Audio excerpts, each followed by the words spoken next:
So this baby, let me tell y'all about her. I have treated her different from all the other ones, honey, because, all right, everything that she'd do, like she'd start crying when she's a baby, because babies, you know, the third, fourth, and fifth, you know, they cry, and you just let them. And I'd be like, what's she crying about? She wants your toy? Well, just give it to her.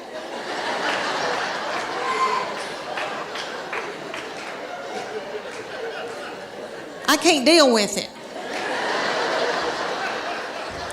I remember saying one time, you want those knives to play with? Okay. What?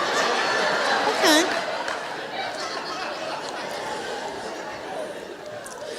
When she was getting her driver's license, so different from when the first one got his. Honey, he got his, and we were so strict with him. We'd say, you can go to school, but you got to call us when you get there. You can only come home. And then after 6 months, we were like, you can go to Steak and Shake. And then you got to come home. So strict. Then the second one didn't care anything about driving, really didn't start till she was close to 17. Well, this baby wanted hers the day she turned 16. I didn't think she was going to pass it because she doesn't care. So, but she did because she's smart. All right, let me tell you, she's one of those kids that, I know y'all know people like this. Like if I gave her $20 and said, make it to New York tonight, she would do it and have money left over. Like she's, you know, people like that, like got it up. Okay. So she passed that test. I was so mad because I thought, oh, I'm not going to have a baby in the car with me anymore, even though when they're in middle school and high school, isn't that aggravating? When they turn that radio up and it's blasting and I don't like that song and booming and a-doing, and then I'm trying to drive and I feel like when I can't hear, I can't see. Oh, I don't know. It's awful. But she went and got that darn driver's license, and this is how different it was raising her from the first one and the second one. She got that driver's license. My husband and I were sitting there at night, and he said, where is she? And I said, I don't know.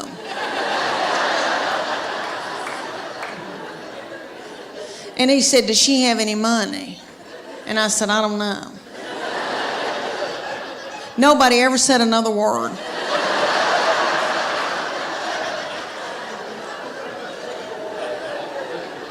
We still don't know. So they said, you're going to, for 10 weeks, you're going to do CrossFit 3 days a week, and you're going to do the Paleo diet.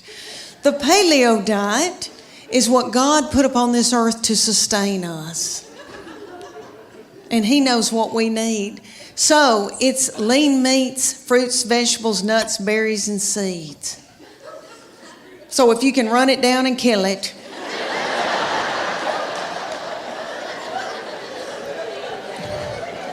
dig it out of the ground, pick it off of a bush, you can eat it. That means no dairy, no grains of any kind. But when they take you lean meats, fruits, vegetables, nuts, and berries, you think, that's not so bad. Okay, but no dairy, no grains. When's the last time anybody in here got off of white flour? Anybody, can you clap? Can you clap or are you too weak?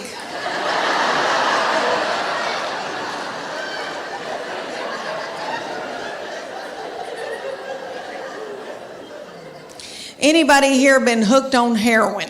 Anybody? I've never been hooked on heroin, praise God, but I was raised watching Shaft. I don't know if y'all watched that when y'all were little on TV, and they would always have somebody getting off of heroin. It looked like a booger. It looked like an awful booger. And I'm not trying to belittle that, but I'm telling you, I shook getting off of sugar and white flour. I was drinking coffee 24 hours a day. My teeth got yellow. I had to have those bleached. My husband said, you are so hateful. Will you please eat a piece of white bread? But Church of God Beacon, I did it, honey. We did it. And I mean, then they took our after picture. It took, 10 weeks later, and I did not lose that much weight. It was like 8 or 9 pounds, but my body turned into somebody else's body, honey.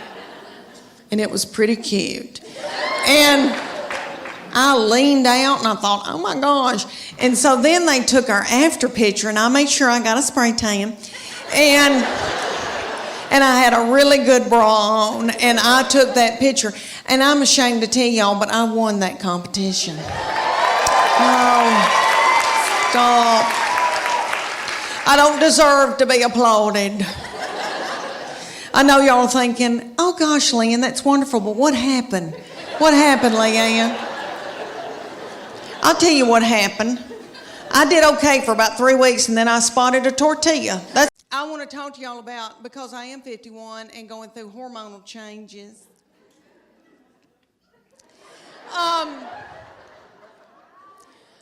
Okay, I am with their daddy, and these children all walked off and left me with him.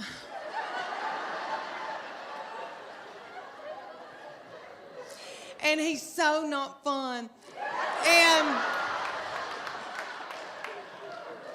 And he can't help it. He's that way because he has to make a living for all of us. And he's got a lot on us, and all the money's going out the window. And, because we got 2 in college, we just had 1 get married. But he and I are having to adjust being together for the first time in how many years, before we got married. And so he sends me emoji, kissy faces, and stuff like that. But I am low on progesterone and testosterone. He's low on testosterone, praise God.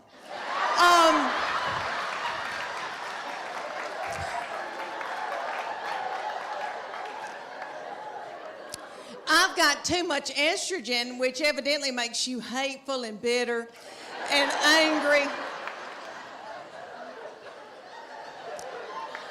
And so I sweat all night,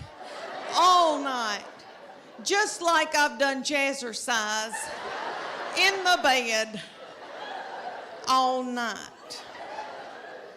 And I wake up, I've got sweat right here in the back of my head. My head just looks like fuzz in the back. And my husband, okay, so I put it on 67, and he says, I can see my breath, and that's a lie.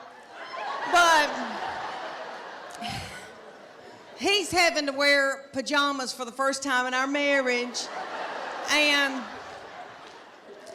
we've got 2 Beagle hounds that we're in love with because his children are gone. And so we've got a big one, and he takes the big Beagle and spoons the big Beagle at night.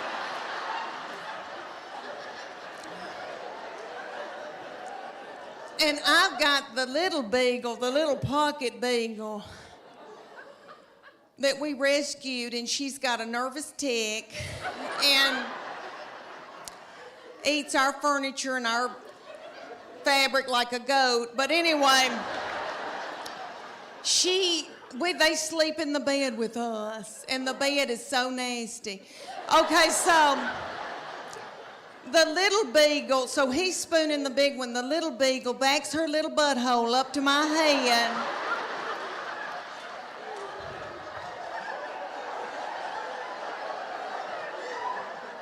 And sleeps up against me all night. I love her.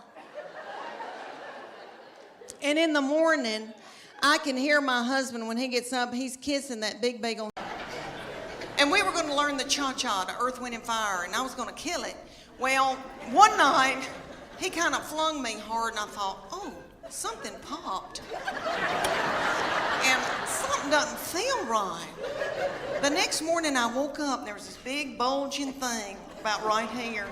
And I called my girlfriend in Greenville, Tennessee, and I said, I think I've got backed up poop. And she said,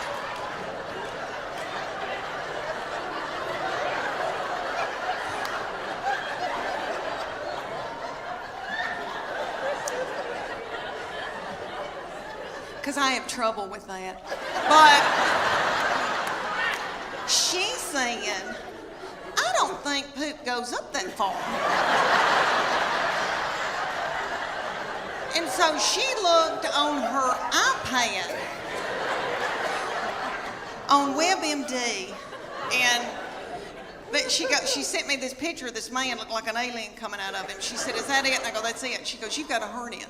So I went to my doctor, and they said, we can't push this thing back in. And so the thing was in 5 days with the Children's Hospital, and I didn't want to let them down.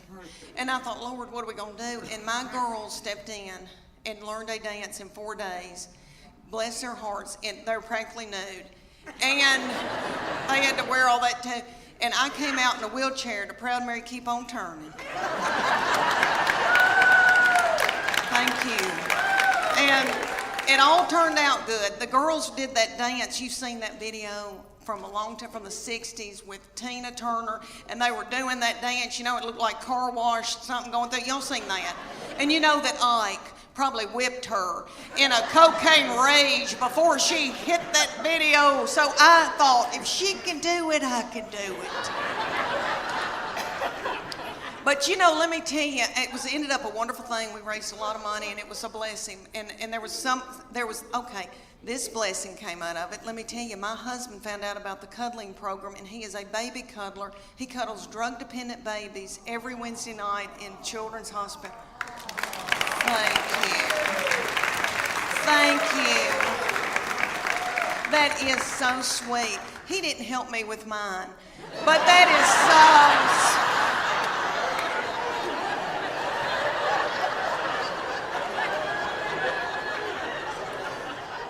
It's because he's out making a living. But anyway, what I learned out of that whole hernia thing was that God forbid that I got sick with something bad. Because I truly believe that my husband and my children would let me die. That's what I learned out of that. I laid up in the bed for 3 days and nobody checked on me. I remember hobbling over to